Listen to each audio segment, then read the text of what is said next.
Makuusen pajalta jälleen. Katsokaa, sain tässä luvan tehdä tämmöisen videon, että miten on ammattimies on käynyt tekemässä terassi.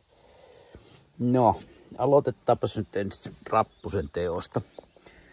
Niin on kyllä niin uskomattomalta näyttäviä kokonaisuuksia, tällaisia koloja jätetty tänne. Ja minkähän säännön mukaan nääkin on tehty. Etulauta on niin kuin täällä ulkopuolella ja ensimmäinen lauta lähtee vähän niin kuin liian takaa. Kaikessa on vähän oma sovellus. Tässä alimmaisessa on jopa, että lähtee samasta tasosta, mutta sitten on jätetty tämmönen ihmekolonen tonne. No eikä siinä vielä kaikki.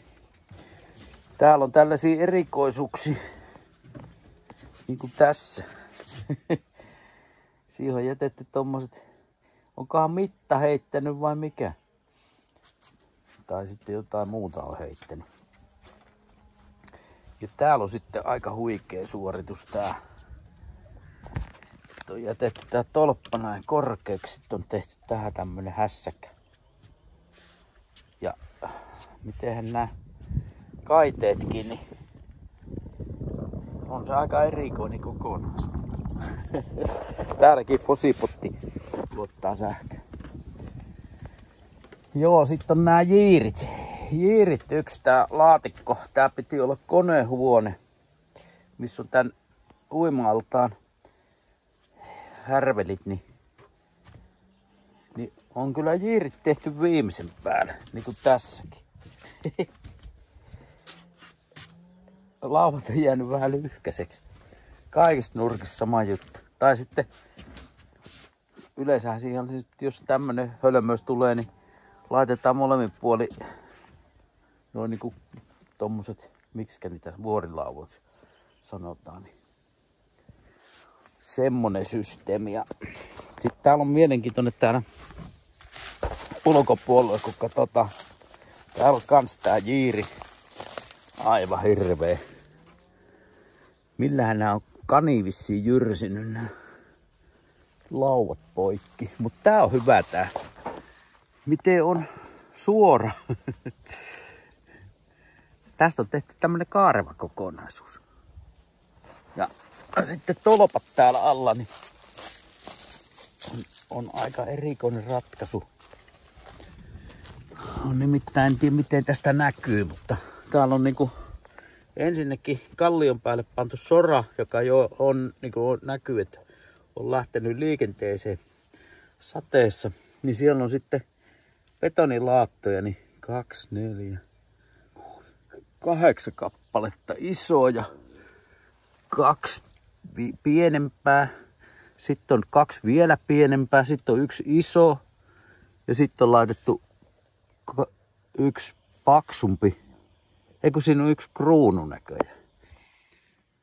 Niin on melkoinen torni rakenneltu tähän ja ei minkäänlaista ankkurointia tänne Niin, tässä on sitten tämä kulma aika mielenkiintoinen. Niin siinä täytyy olla jo aika hyvä mielikuvitus, kuka näin tekee kulman. Ilmeisesti ei ole jiirisahaa ollut olemassa. Ja sitten näitä pilareita on täällä sit useampi. Tossa on käytetty harkkoja. Et tässä on niinku mielikuvitus ollut aika makea. Siellä on betonilaattoja, samalla tavalla kallion päälle soraa ja sitten betonilaattoja ja harkkoja. Tuolla näkyy kans samanlainen viritys. Että tämmösiä tekijöitä, tästä on ammattilaisia liikenteessä, että olkaa varovaisia. Tääkin oli kehunut, että hänellä on kuulemma kovat referenssit. Tuolla näkyy hyvin toi betonihässäkkä, laattahässäkkä. Näitähän täällä riittää. Joo, no. Onni tietysti, että se on kestänyt tässä kuitenkin. Tääkin peittää tämän kotelon. Niin, täälläkin on jätetty tää kulma tekemättä. Ja sitten onhan se aika irvokkaan näköinen tää. Toi palaa kohta. Tuoltakin on jäänyt niin ei ole lauvat riittänyt Joo. seinään asti. Tämmönen tapaus.